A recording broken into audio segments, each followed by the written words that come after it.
New York City is akin to an urban onion. With every skin one peels, another layer of time is revealed. And when it comes to transportation, there's a lot to be discovered. Although most associate the city with its iconic yellow taxis, subways, or grand historic terminals, there was a rather recent time when New York City had one of the world's most premium streetcar networks, and today we will unearth its remains. I'm your host Ryan Socash, and you're watching It's History.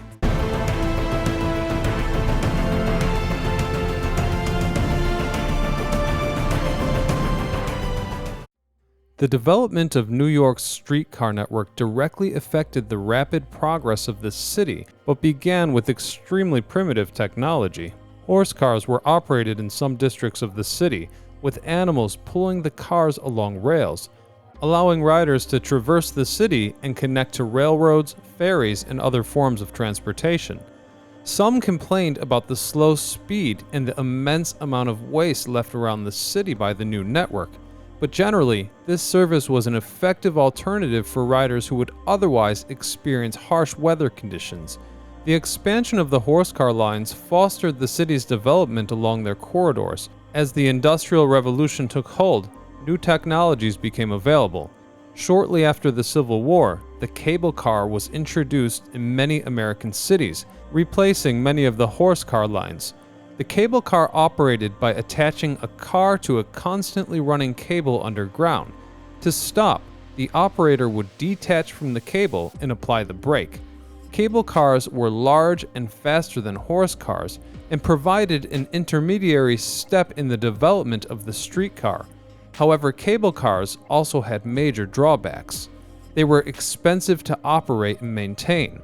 Also, the cable propelled them at a constant speed and therefore could be quite deadly when rounding sharp curves. Thus, as a major form of transit in most cities, the cable car was short-lived, soon to be replaced by a new, far more efficient technology. By the late 1800s, electric generators and motor technology had advanced to the point where it was to be used as a power source for streetcars. In 1888, Richmond, Virginia became the first city to successfully electrify a streetcar line. The city of Brooklyn followed shortly thereafter, electrifying the Coney Island Avenue line in 1890. Subsequently, the remaining horse car and cable car lines were replaced by this innovative, highly efficient energy source. The last cable car line in New York City ended its run in 1905. The last horse car line ran all the way up until 1917. The new electric streetcar spread rapidly throughout American cities, becoming a dominant mode of urban transportation in most cities throughout the first half of the 20th century. Ultimately, the trolley companies began to face a number of problems. Remember, this was a time of expanding automobile ownership and increasing automobile traffic. Furthermore, local governments were becoming increasingly hostile to trolley operators. Track repairs were often hindered by demands on local transit companies to also repair adjoining streets. Simultaneously, municipalities made additional claims on their revenue. In New York, the nickel fare was mandated, despite inflation trends, making once profitable trolley lines into money-losing propositions. Of course, shortly after the city took over transit operations, the fare was raised. Perhaps the greatest factor in the demise of urban light rail was the action taken by National City Lines of purposefully undermining rail transit operations. Jointly owned by General Motors, Standard Oil, and Firestone Tires, National City Lines operated under the cover of small bus companies, systematically buying up privately owned streetcar companies, then replacing streetcars with fume-spewing, inefficient buses. Furthermore, National City Lines lobbied local governments to eliminate trolley lines as a hindrance to street traffic. National City Lines was ultimately found guilty of criminal conspiracy to destroy the American streetcar system. Unfortunately, the damage had already been done. By the time of the verdict, 1950, most American trolleys were gone. Although national city lines sought for the demise of these networks and made a real effort to entirely eradicate any evidence of their existence, the vastness of the network made them almost impossible to bury. New York City is still filled with remnants. You just need to know where to look.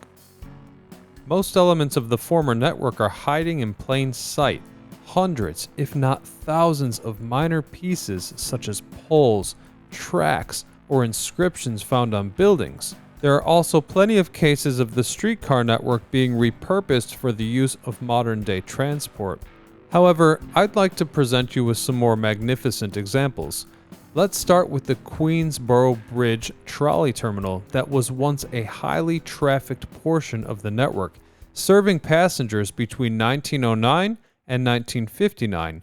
There was an entire loop track and underground terminal here. Trolleys from Queens would have come down what is now a pedestrian lane on the north side of the bridge. The tracks ran straight into the portal of the terminal. Now, a lone remaining kiosk in the bridge plaza stands near its original location. Parts are missing or broken, and it has no stairs within, just a solid concrete floor. But back in the day, passengers would have been loaded and trolleys exited towards 59th Street. The last known surviving bridge car is rotting away at the Trolley Museum in Kingston, New York. When it comes to depots, or car barns as they were known, we should visit Brooklyn, where there is a 3-story brick building which takes up an entire block between 2nd and 3rd, 58th and 98th Street in Sunset Park. This humongous building once housed countless trolley cars, but now it's occupied by a variety of small businesses and industries.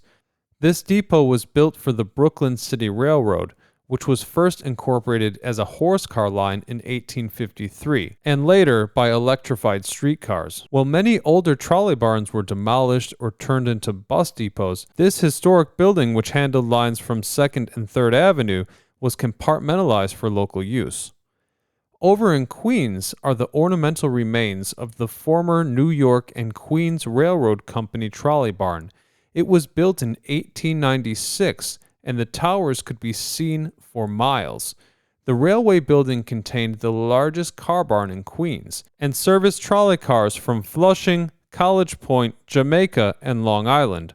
Ironically, the place where the streetcars were housed is now a parking lot, accommodating the same technology that made the entire streetcar industry obsolete in the first place. One building, now operated by a laundromat, still has the original company inscription in red. When it comes to some of the more subtle examples of the lost network, I didn't find a cohesive or up-to-date list of the areas where tracks are still visible. In many cases, it was like a Google Earth Easter egg hunt, with enthusiasts reporting track sightings just a few years back that have already been covered by fresh pavement today. On the flip side, when new pavement erodes after a harsh winter, segments of the track become available for sightings again. Near the approach to the Grand Avenue Bridge, it was once possible to see tracks poking out not that long ago, but now the impressions made by the track under the fresh pavement is all that's visible. On Johnson Avenue, between Union and Broadway, a small sliver has remained unpaved for decades, so you can see the former tracks for trolley line number 14, which traveled from Williamsburg all the way to Canarsie via Johnson Avenue.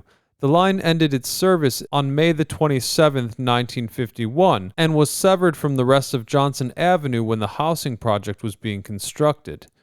Maybe the most moving sight of New York City's lost abandoned trolleys can be found on the Red Hook waterfront, tucked behind Fairway and the Beard Street warehouse, is the last remnants of an attempt to bring back trolleys to Brooklyn. Renowned urban explorer Bob Diamond dreamed of reviving the Red Hook trolley line that ran to the Atlantic Terminal and downtown Brooklyn. Diamond and his friend Georgie Costiello founded the Brooklyn Historic Railroad Association, and through it collected 17 decommissioned trolleys, sourced predominantly from Boston and Cleveland, with one from Oslo, Norway, dating back to 1897, and another from the Army Corps of Engineers.